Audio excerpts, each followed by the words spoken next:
What are some funny names for a penis? I think Johnson. I think Johnson's the right move. I think Johnson, because it's like it's funny, but it's not like super offensive. A few moments later. I really want to use rumple foreskin, but I don't know how to fit it in there. Heyo, I'm Dr. J Mac, and welcome to another episode of How Far Would You Go to Save Your Johnson? I had a patient come into my emergency room. This is actually when I was pretty young out of residency. And he complained of a problem downstairs, right? So you have to check in every time when you come to the emergency department. You have to tell the people up front who you know are basically going to tell everybody else in the emergency room why you're there. And so his chief complaint was, there's a problem downstairs, all right? And so obviously I'm very curious about this. And there are a lot of patients that I have to see, but things that are intriguing like that, I may prioritize over other things. So hot tip for anybody going to the emergency room, make a really interesting chief complaint and you may get seen faster. So I want to know what his problem was downstairs. I took him into a room. He made sure that all the females were out of the room and we had some privacy in there.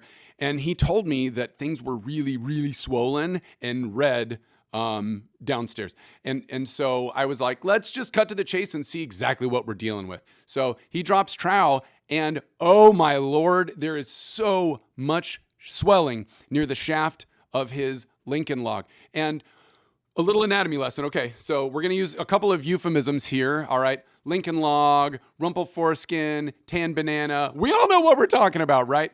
But anatomically speaking, let's use the whole little soldier's helmet here. So the little soldier's helmet is the head of the man meat.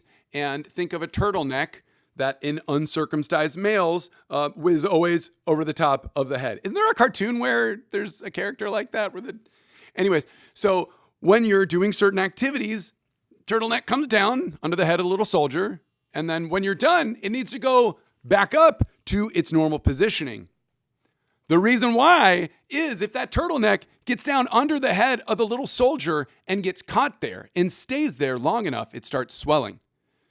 And when it starts swelling, it starts getting irritated. There's more inflammation and there's more swelling. So swelling begets swelling, and it literally will get to the point where it can cut off blood supply to the little soldier's head, and the little soldier's head can fall off. I'm not exaggerating. It will turn black and fall off like a baby's umbilical cord. So this guy is showing me what is clearly an emergency. And I'm like, all right, buddy, the good news for us both is I know how to fix this, but I need your help. We got to get that swelling out of there, okay? So I'm going to need you to take your hand. What you have to do is you need to squeeze all of that fluid out. So you just literally put your hand on that turtleneck and you hold and you squeeze for like 5 minutes to get a lot of that fluid out. There's some different approaches like sprinkling sugar on there and stuff. We'll talk about that later. But to get some of that fluid out, and then it's a lot easier to put it back in place.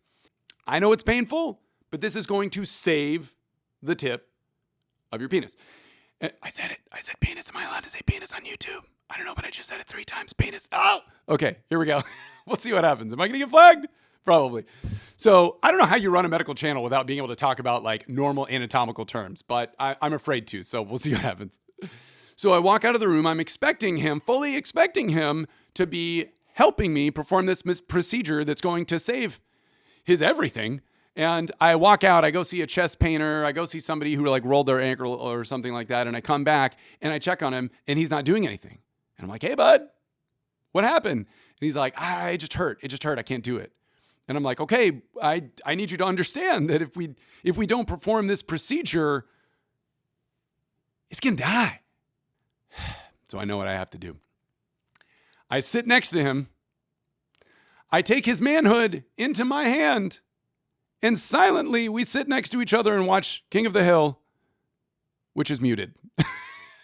But both of us feel so awkward that we're not talking. We don't even feel comfortable with reaching over to like turn the volume up on it because there would be too much movement. And then that would be even weirder. But after 5 slow minutes, some of the swelling went down and I performed the procedure that ultimately saved his penis, which is taking the foreskin in your fingertips, taking the head of the little soldier and pushing on the head while pulling on the foreskin. It reduces the foreskin. Another penis saved. All right, so now that we solved that problem, we have to go back to the sugar thing, okay? So basically, you can use sugar, and maybe I should have actually tried that in this case with this gentleman. It might have been a lot less awkward. But you can, or more awkward, I don't know. You can sprinkle sugar onto surfaces that are really swollen, and through osmosis, it will pull some of that fluid out. So not to be super disgusting, but your rectum, that is the end of your large intestines that's right there near the opening of your anus, can end up prolapsing. That's right, your intestines can come out of your butt. And when that happens, one of the things that we do in the emergency department to fix that is to sprinkle sugar on there. You can only imagine what it's like to tell a 4-year-old child, I had to do this on a 4-year-old child, the 4-year-old child's parents that you are going to sprinkle sugar on their butthole. Real awkward, real embarrassing, but really works. And in the past, I've done this. I walk out of the room, I go see some other patients, I come back, and the problem has fixed itself. And if it doesn't, it's a lot easier to what's called reduce or put back into the position. So technically, I could have sprinkled a little sugar downstairs and fixed the situation itself. But fortunately or unfortunately, I didn't do that. Sorry, this is a little too much. This is why some people can't be doctors. But you can watch a YouTube about it. Don't forget to like and subscribe. Hey! Psh.